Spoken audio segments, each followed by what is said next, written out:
Welcome to the latest BuffZone podcast. I'm Brian Howell. Please be joined by Pat Rooney. Pat, how you doing? Doing well, sir. How are you? I'm good.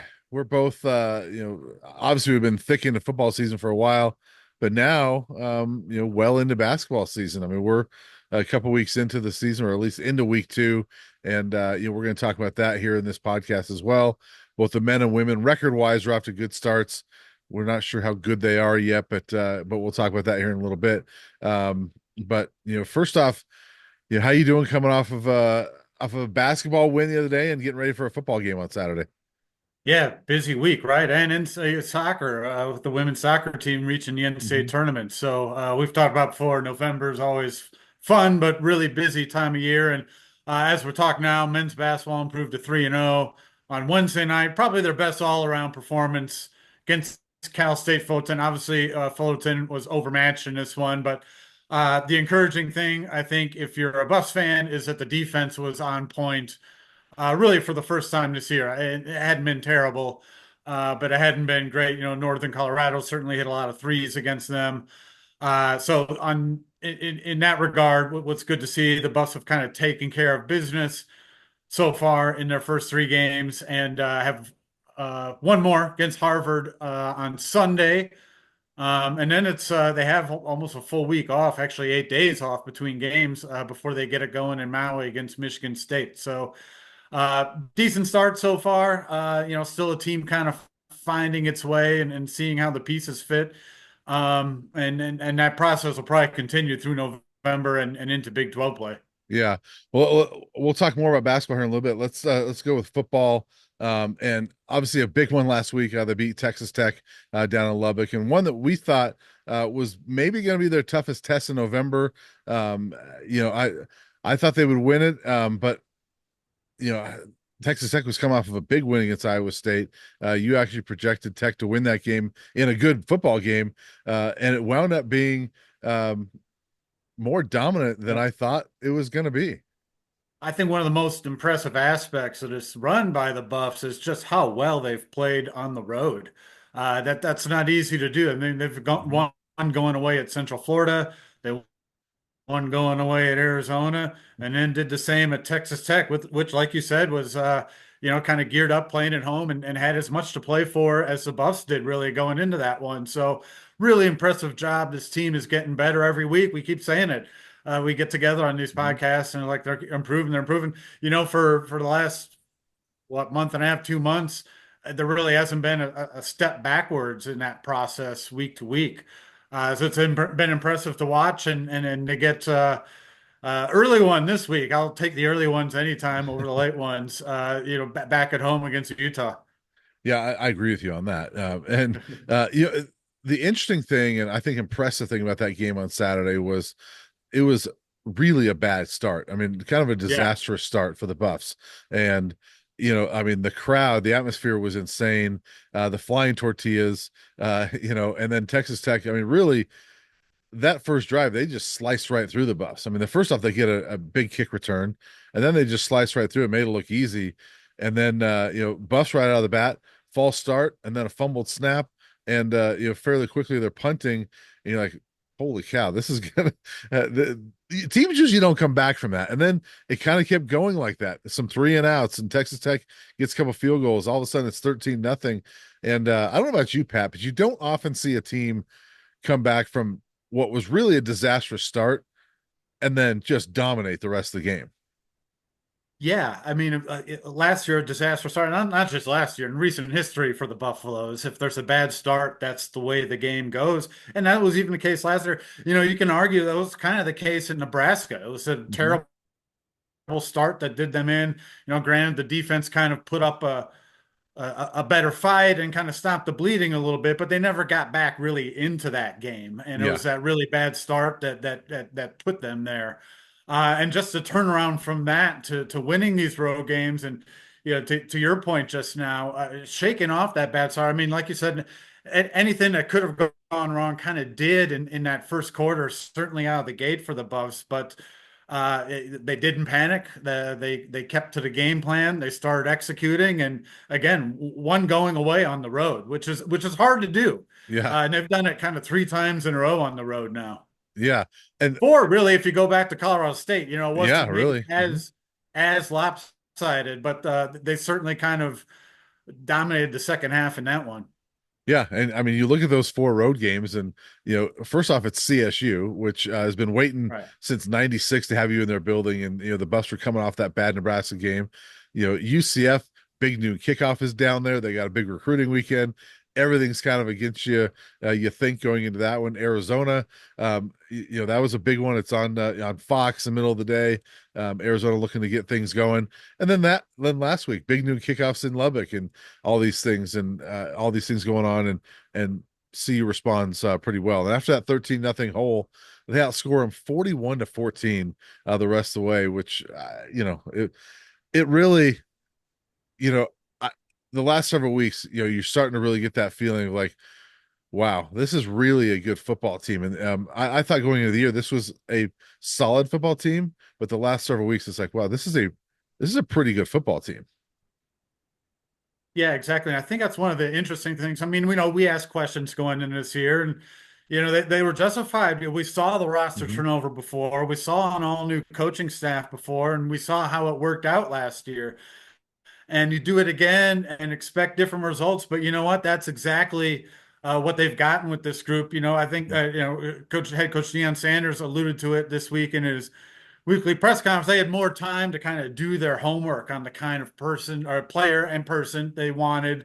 What kind of coaches might fit, as opposed to the year before when he was hired, and they kind of had to do that process on the fly. So similar turnover, but much better results this time around. Hmm. And whatever they tweaked in that process as far as what they were looking for and how they thought those players and coaches would fit into this mix.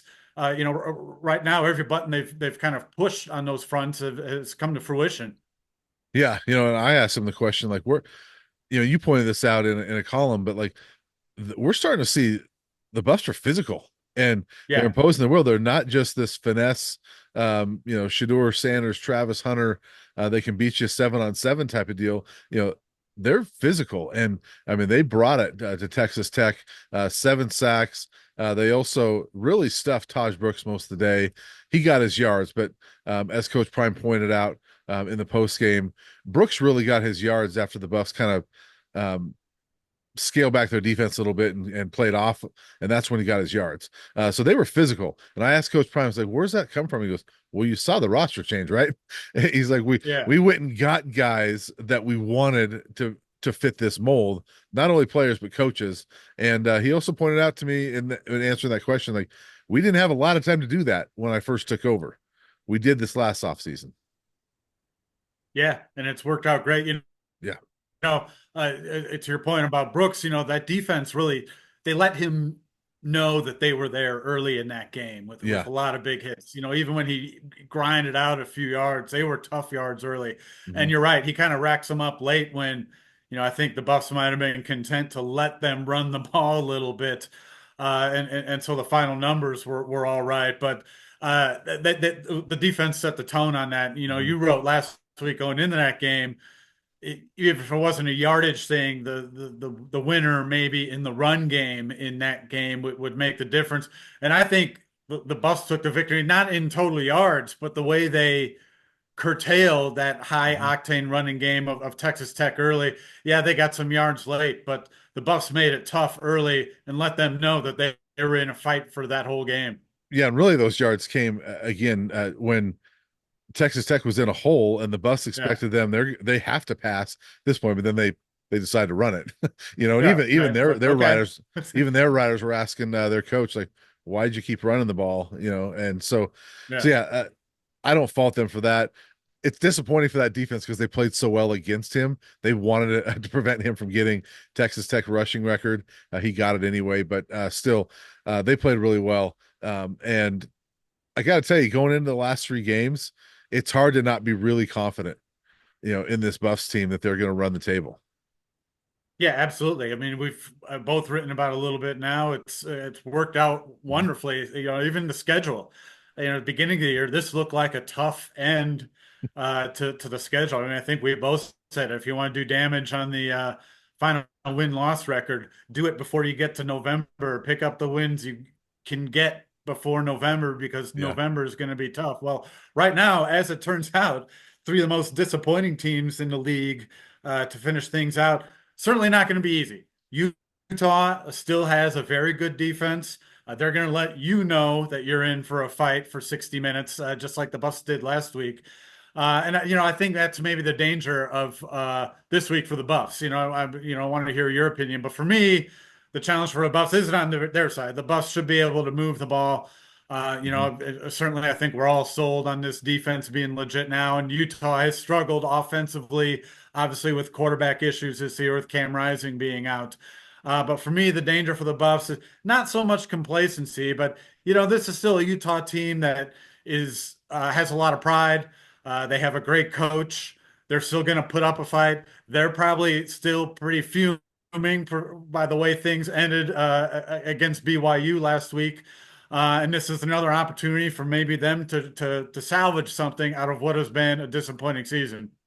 Yeah, it's interesting. And first off, going back to the schedule, at the start of the year, when I looked at November, I thought that trip to Lubbock was the easiest game in November. Yeah, Now I looked yeah, at it, I'm like, yeah, ooh, that might be the toughest one. But yeah, I'm I'm curious to see what Utah team we're going to get because um, I believe they put a lot into beating BYU. I mean, that was everybody talks about, and Shador's mentioned it, and he's right that we're everybody's Super Bowl. I mean, CU is everybody's Super Bowl. I don't think that's the case with Utah. Their Super Bowl, quote Super Bowl, was last week. yeah, BYU is their bitter rival. yeah. They put everything into trying to beat BYU, and they almost did, and some say should have, but they didn't. And Coach Whittingham this week, it was interesting because he was asked on Monday, how do you recover from that one? And, you would expect the coach to say, hey, it's 24 hours. You come back Monday and you go to work. And he did say that, but then he goes, but this one's going to be tougher than most, and he kind of had that deflated Yeah. answer. And he mentioned it again later in his press conference about how that's going to be a really tough one to get over. And he also said in the press conference that this has been the toughest year of his career, and so he sounded almost like a deflated coach. And I wonder if that just kind of took a lot out of Utah. Like they really could have, Pat, last week. You beat Utah or you beat BYU, and they flipped their season a little bit. That would have made them Yeah. 5-4. They come in here with momentum. They got a couple of big ones down the road. They can play spoiler. I think they got Iowa State or Kansas coming up. So, yeah, they could have really flipped their season. They didn't. And so I wonder if a team like that that's so beat up, not only did they lose the game, Pat, but Yeah. their starting quarterback that night, they go with Brandon Rose Yeah. to try to provide a spark, and he gave him one, but he suffers a season-ending injury. So that's the second quarterback out. Their best player, Brant Keithy, is a really good tight end. Late in that game, goes down, season-ending injury. And then this week they had one of their backup running backs announce he's foregoing the rest of the season and going to enter the transfer portal. So I wonder if that's a team that when they didn't win that game, it kind of took a lot out of them. And so I think we're going to see kind of a defeated and deflated Utah team. You're right. They do have pride. And I totally agree with Coach Prime when he says anytime that guy, meaning Kyle Whittingham, is on the other sideline, you have to respect them and you're in for a fight. I think Utah, I don't expect Utah to lay down. I just think they're going to be somewhat of a more defeated team than the Buffs might have got had BYU not hit that field goal at the end. If that's the case, then there's two really good reasons you'd like to see a fast start out of the Buffs this week. One, that hasn't really been their strong suit this season. Even in some of these big wins, Mhm. they can maybe stumble out of the gate and then get it rolling a little bit. So you want to correct that. You want to have faster starts in general. But to your point, if Utah is a deflated team, you want to kind of kick them while they're down while you can and not let them stay in a game. Yeah. Deflated, okay, let's drive down the field, get a touchdown, get on the scoreboard early, Mhm. and get this thing rolling a little bit. Uh, Otherwise, you let them stay in the fight longer. I think they're a team if they stay close and keep it close into the second half. Then you're in trouble. The Buffs still might win, but Utah's going to Yeah. make you work for it, like they did with BYU. Yeah. I agree with those points on the fast start. I'll also say this though, of all the games, I think this is one that you can they can be okay without a fast start because I don't think Utah's capable of putting up a lot of points. And so That's true. I don't think they're going to fall into a hole that they can't get out of. I mean, they were down Yeah. 13-0 the other day and got out of it. Utah over the last 5 weeks is averaging 14 points a game. So I don't expect Utah to put many points on the board. I think that if the Buffs get off to a slow start, I think they're okay. But with that, I agree with what you said that a fast start could really bury them. Yeah, I agree. Just because they have a slow start, I don't think that necessarily dooms them to, Right. a Yeah. bad result. Utah's not going to be able to score enough points, even in a good game by the Utes, to shake the Buffs and this offense. So, Yeah. and I see it as being a good day for the offense. The Utah defense will make them work a little bit. Hmm. But if you want to get in predictions, I think about 30 to 14 Buffs keep this thing rolling and look ahead to. At this point, I think the toughest of the last three might be at Kansas the following week, just Yeah. because it's on the road. Still some talent there, but we'll talk about that next week. I think it'll be a good day for the Buffs on Saturday. I got 30 to 14. Yeah, I agree with you on Kansas. That team's playing better. I think that's going to be a tough Yeah. game, but I'm right there with the score. I'm going 31-13.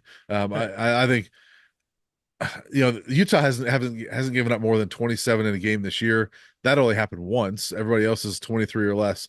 But I don't think they've faced an offense like Colorado yet. And you know, some of our colleagues, we were talking this week that Shedeur Sanders is clearly going to be first team all conference quarterback in the Big 12. And we're like, well, who's second team all conference? Like, well, there's the pretty big Yeah. drop off between first and second, Yeah. and it's probably Retzlaff, the quarterback from BYU. He's played well, but he's also leading the best team in the conference right now. So Yeah. it's probably him. But there's a pretty big drop off, and so they haven't faced anybody like Shador. They've never seen somebody like Travis. They didn't get to see Shador last year either. So Yeah. and they almost CU almost won this game. We saw what a depleted Utah team looks like last year, and Ryan Staub almost beat him. So I think Shedeur Sanders is going to have a nice day, and and they're going to roll past Utah, and the Buffs need it because they've had their teeth kicked in by Utah quite a bit since that big win in 2016, and so they need a little bit of payback to the Utes. Yeah. Well, I think it'll be a good day. Like I said, I would like to see them Mhm. start sharp. Yeah, Like I said, I don't think it will kind of do. That's kind of one of the things I'm looking for this week. They've had some slow starts. They've overcome them yeah, more and more as the season's gone on. But if they want to play beyond these games in November, that's not a habit you want to take into December. So, kind of kick the Utes while they're down, get off to a fast start, and turn the page to the next big one at Kansas. yeah, yeah. And you make a good point there because uh, this is a team that's getting some momentum, right? Some national momentum. They're up to 17 in the CFP. Uh, if they're a legit CFP team, you've got to bury a team like Utah that's struggling, Yeah, right? And yeah, I think that there's something to be said for. I mean, the CFP, it's not just about winning.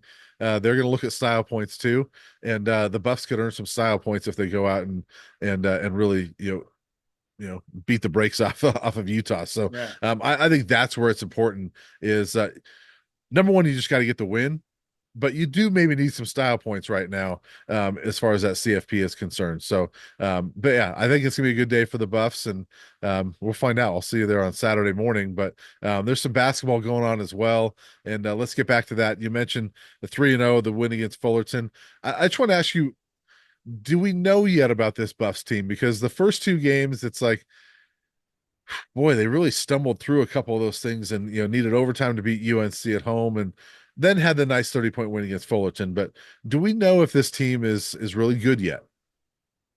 No, it's only been three games. Yeah.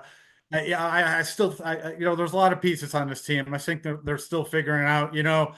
It's not often Tad Boyle makes a change. So, he likes talking about how, who starts doesn't matter and all this. Hmm. And to a certain extent, I get his point. He always talks about it matters who finishes the game, and he's right. But he also doesn't often change his lineups, especially early in the season. He Yeah. did the other night. He substituted Asan Jope for Bangot Dak in the starting lineup. And Jope's been playing really well. He hasn't been scoring a lot, but he's one guy that has given him really good minutes defensively. 10 rebounds against UNC. He had 8 rebounds. This was a game Tad Boyle loved out of the San Jope. He didn't even attempt a shot, but he had 8 rebounds, was active defensively. He didn't have any assists last night, but he had a total of 5 in the first 2 games. And, it's really kind of quietly given them uh, solid minutes. But I think the starting lineup thing kind of shows, and Bang Deck still responded pretty well last night. A couple early Mhm. turnovers, but then played pretty solid. But I think the change in the lineup is a testament to they're still trying to figure out some of these pieces and what they're going to get out of some guys and how some of these guys work best together. I think that's still an ongoing process. As far as how they will stack up on the floor against teams, we'll get a better sense of that, I think, in Maui. That Right. first game against Michigan State, I checked out some of the Michigan State game the other night. They played Kansas pretty well, played them tough. Uh, and obviously size and athleticism. This will be the first time that the Buffs will be at a disadvantage in the early stages Mhm. here, and it certainly will give them a better kind of reference point to see how they stack up against the upcoming foes in the Big 12. Um, you know, but even so, even then, they're still going to be working in progress. I said it before. I do not think this is a 15th place team in the Big 12 as they were picked. I think they'll keep getting better. I think they'll be a solid shooting team. It'll be all about that defense. They have some good pieces with Dak, with Jope. I like what Sebastian Ronchik has given to the mix so far off the bench as a freshman. And what I've said it before, Julian Hammond, and Javon Ruffin probably aren't all conference guards in the Big 12, but Mhm. that can be a veteran steady backcourt if they just rein in the turnovers. Javon Ruffin had a career high assist last night against Fullerton. So and Hammond didn't turn over the ball. If they can get more performances like that out of those two, they'll be all right, and they'll be a tough out in the conference. But do Yeah. we know all that yet? No, I don't think so. They've shown it in flashes in all 3 games. I think Fullerton certainly was the best all-around showing so far. But we're not going to know for sure. Ask me the same question at the end of November, when there's some other competition that's kind of mixed into the sample size. And then I think we'll have some better answers to that. Yeah, and I think one of the best things for a team like this that's just coming together, basically a new team, is they're getting wins. They're learning, but they're doing it while getting some wins. And I think a team like this needs some confidence built up, and they're doing that in the win column. So, sort of the same with the women that have Yeah. almost an entirely new team, save for 3 players over here last year.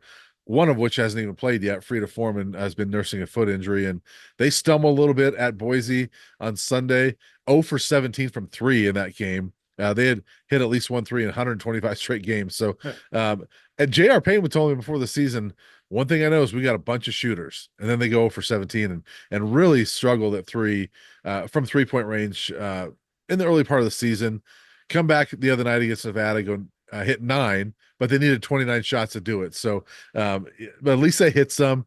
This is still a team like the men. I think that's growing, developing a little bit, maybe gaining some confidence through some wins, and they just happen to have that stumble. They've gone on the road though, like the men have not. And so, but I think both teams are sort of in the same boat. We keep talking about them the same, but I think we're going to talk about them the same a lot this year, right?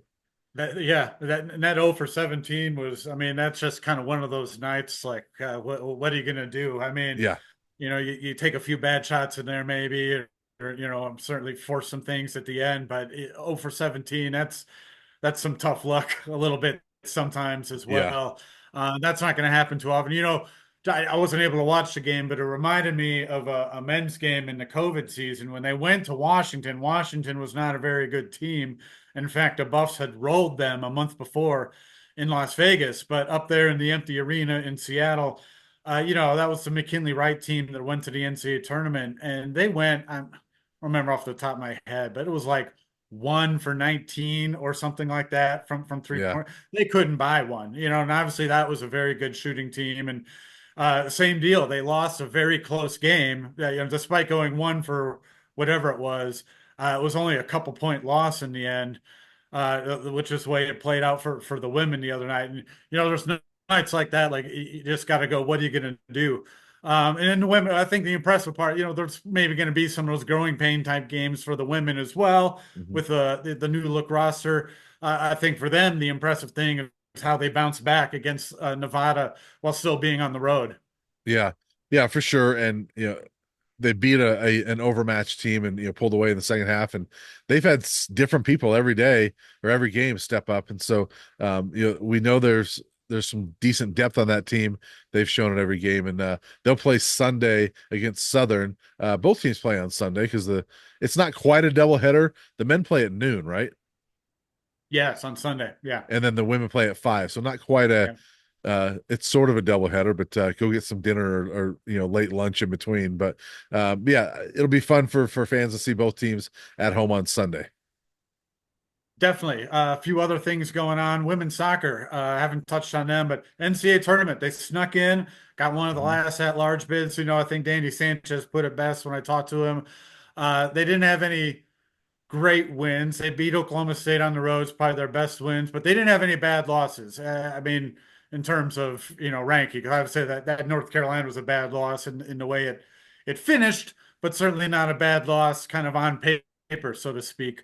They Yeah. didn't really have any bad losses along the way. They're a tough out. Shira James is getting a little healthier, so they get a chance to play on a first round date at Georgia Friday afternoon, 2:30 on ESPN Plus. Volleyball gets they have a kind of a lull this weekend, but they're coming off a road win against Iowa State. They've been up and down. We kind of expected it out of this group, but they have backed up a 5 game losing streak with a couple of wins in a row and a road win. There's been some growing pains for that bunch, but they're 5-5 on the road right now, Mhm. which kind of speaks to how competitive they've been, even in some of their losses. Yeah, maybe learning from the football team how to win on the road. Yeah, maybe cross country Mountain Regional on Friday. It's been a rebuilding year under first year head coach Sean Carlson. Their NCAA championship streak might be in jeopardy, especially on the women's side. We'll see how it plays out at the regional. We'll catch up with that team a little bit more at BuffZone next week ahead of nationals. Awesome. Well, Pat, we'll see you on bright and early on Saturday morning for a football game. I'm glad it's not super late at night. I'd rather see you bright and early on a I Saturday. know we've turned into the old guys, though, go man. We're like, thank God for the early start. So, Hey, that's fine. I'm gonna own it. We are old guys now. I'm gonna enjoy it. I know a lot of the tailgaters don't love it, but I'm gonna enjoy the 10 a.m. start. yeah, I'll take it. Tiptoeing in at in the middle of the night is I'm getting too old for this. I will say this though, the 10 a.m. The morning after Thanksgiving might be a little tougher, but Yes. Well, I'll be landing the night before from Maui and stumbling in. Maybe still in my Hawaiian shirt. Who knows, Brian Howell. I can't wait to see it. But at least on this Saturday, I'll see a breakfast burrito in hand. All right. Well, looking forward to it. And folks, as always, thanks for listening.